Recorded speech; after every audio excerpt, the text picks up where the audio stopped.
If you spend time enough on the iPod community, everyone will tell you that the best option is to purchase an iPod 5 or even better, an iPod 5.5 and rebuild because they have the best sound quality. And that's what I've done. The first iPod that I built was the iPod 5.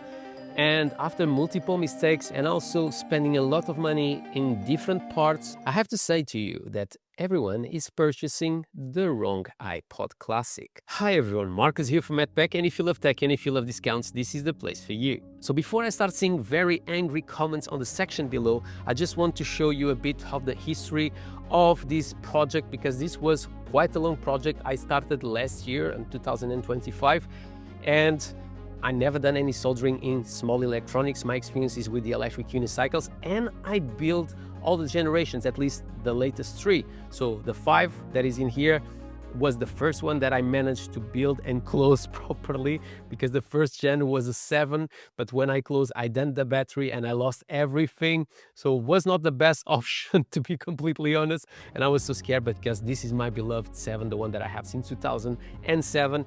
But that version, before I closed it, also had some Bluetooth. It was amazing, but I dented the battery. So that was my mistake and I lost everything. So after I jump into doing and building up a 5, this is my new beloved 6. And I have to say to you guys, it's amazing, because in reality it's not a 6 anymore, it's a 7, but we'll go there in a second. So I just want to bring you into this journey, and like I said, avoid that you spend money in things that you should, and also don't buy an iPod that after you'll regret to have purchased. So when you decide to jump into the rabbit hole of rebuilding iPods, I have to say to you guys, it's super addictive. You see a trend. You see everyone saying to you that you should purchase the iPod 5.5 to rebuild because they have the best quality of sounds, they are more reliable, and so on and so on. And until a certain point is completely true. But when you start using it for a while, like I've done it, I use it for about 3 months, I start noticing things that really bothers me, like the software is super slow. The versions that I purchased from someone else for 25 bucks, so super cheap. The interface is ugly as hell. I really hate it. And also another thing that I simply love it on my iPod Classic 7 Gen is the games, because yes, it's to hear the music majority of the time, but sometimes you are bored, and having games is quite good because you can obviously play the games into your iPod and having some fun. Imagine, like recently I was in the hospital. I don't want to be hearing music for 8 hours, so I could do something else into my iPod that here I didn't have. So the other solution to try to solve some of the problems was obviously to try to install Rockbox. And when we talk about Rockbox, and if you jump into the iPod community, you'll see that everyone says to you, that's the solution, it's amazing, it allows you a lot of customization, the iPod gets faster, you can do whatever you want, you can even change the EQ in the way that you want. And that's something really important for me, because recently I've been diagnosed with hearing loss on my left ear. So I really wanted to customize more and having a more personalized experience. But after installing, I just discovered that I was just doing another mistake, and that the Rockbox definitely was not the right direction. But nobody is really talking about these differences between using the iTunes and the Rockbox, and how much disadvantage you have into running the Rockbox if that's your decision. And don't get me wrong, the Rockbox, it's amazing. I could customize this one, and I'll just put a photo here for you to see how good it was looking. But yeah, I hate it. After a couple of months, I simply hate it, because I want something that is reliable, and Rockbox is not, until a certain point when we jump into the 6. But that's a different conversation, and if you want me to tell you the big difference between the Rockbox and the iTunes, feel free to ask another video and I'll do that video for you. So when we talk about Bluetooth, that was one of the things that I wanted the most to build into my iPod, and on the first attempt, that in this case was 3, because I damaged 3 jacks, you need to soldering to obviously your hold button. And I have to say to you guys, it's so difficult if you don't have proper tools. When I say proper, like good tools, not tools that you purchase for 20 pounds on AliExpress. I managed just once, but after all the hustle, I decided to jump out because also one of the reasons why I wanted to use my iPod was to go back to headphones with cables where I don't have to worry about charging them. So when we talk about the taptic feedback, I have to say to you guys that is completely the opposite. I found it super easy to do the soldering and to install into your iPod Classic. And I have tried the one that everyone recommends, the one for the iPhone 7. But if you are not going to install any Bluetooth into your iPod, I definitely recommend you to run the one for the iPhone 7 Plus because you feel it more. But once again, if you decided to buy an iPod Classic 5 Gen or 5.5, this doesn't really work the way that you would like. When I install obviously on my iPod Classic 5 Gen, I found a big issue. And the problem is you need to choose if you really want to have taptic feedback because you will lose other things. So basically, when I connected the taptic feedback and I tried, I couldn't hear the clicking noise into my headphones. It was really tiny, the volume. And I couldn't find any answer online. So I used AI to try to find the answer and basically was saying that because it's such a weak iPod, you need to remove the speaker on your jack to be able to hear some sound going through your headphones. And that's what I've done. And yes, I finally could hear of the clicking noise into the headphones, but I really miss that sound. I hope you guys can hear. So as I could show to you guys, on my 7, I don't have that problem. And on the 6, I don't have the problem. I just need a new jack because the jack that I have here is the one that was on the 5.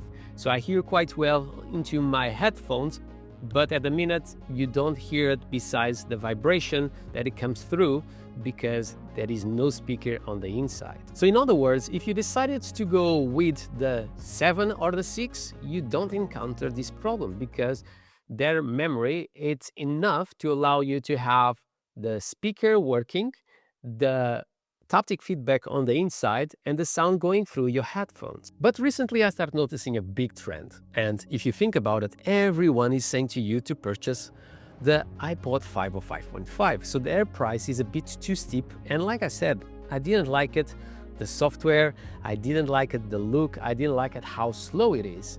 And I don't want to run rockbox. So the only option that I really had at that point was to use the iPod 7 Gen, but the problem with that is the most expensive one. And I started noticing a massive trend. iPod Classic 6 Gen, you can find it everywhere and it's so much cheaper. And this one I purchased only for £50 with an external speaker that now I run in my kitchen when I'm doing dinner. So not too shabby. And I know you are now going to say that the 6th Gen only allows you to run the internal memory up to 128 gigabytes.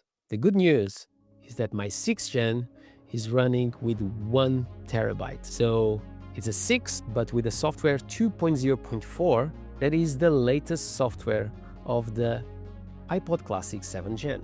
I have here an iPod 7 Gen, but with a price of a 6, and they say that is not stable on 2.0.4, but I have to say to you guys, it never stopped working.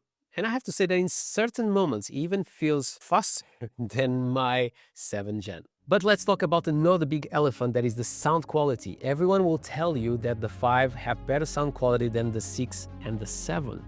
And up to a certain point, I completely agree. This was the best experience out of the box. But even out of the box, with just a small tweak, that is to go into your iPod Classic 6 and 7, go to the EQ and change to acoustic. And if you change on the same track from the 5 and the 6 or the 5 and the 7, the quality of sound is basically the same. One thing that I definitely recommend you to do if you are rebuilding this is to save the jack, and I learned in the worst way. If for some reason you need to use the ones that you can purchase from AliExpress, I definitely recommend you to remove the bottom part and expose the cables, or in this case, the soldering from the left, right, and ground, and resoldering them because the quality of the soldering is not great. And I can tell you, it makes a difference in the quality of sound. Plus, the plastic covers that you put it here on the top, I recommend you to cut where are those points to take the pressure from the soldering. And I found that in that way, I had the same balanced sound in both ears. So that's something that I've done to my iPod Classic 7 Gen. Another recommendation, if you decided to repaint your iPod like I've done to mine, I definitely recommend you to use the middle button, the original one, and not painting in there because the paint have tendency to come off while you use the wheel. So definitely just an extra thing for you to think about it if you want to personalize your iPod Classic. Another tip that I have for you, if you decided to repaint your iPods like I've done here, I definitely recommend you to use the original faceplate because you just have to buy a new cover for the screen, and the rest you repaint it, it looks basically new. And it's the difference between spending £3 like I spent on a new cover for the screen, or £15 for a new faceplate. So in the end, what do I really recommend you to do? I will avoid at all costs the 5. I simply hate all the software. I don't want to run rockbox. And by the way, about rockbox, if you want me to do the video where I tell you why rockbox is really not the right decision, besides if you want to build a 6, and that's a different conversation, I definitely recommend you to stay away. If you have the money, purchase the 7. It's easy. You don't need to do anything about the limitations that the 6 have. But if you have the patience to change the software from a 6 to make it recognize that is a 7 in here, and you don't need to choose the older version of the software, you can have the latest one for the Gen 7. Here is a 2.0.4 without any bugs, without any problems. And I have to say to you, like I've said during this video, my 6 feels slightly faster than my 7. So if you enjoyed this video, don't forget to subscribe to the channel, comment below, smash the thumbs up, do whatever you want, but always with a smile on your face. And I hope to see you in the next one.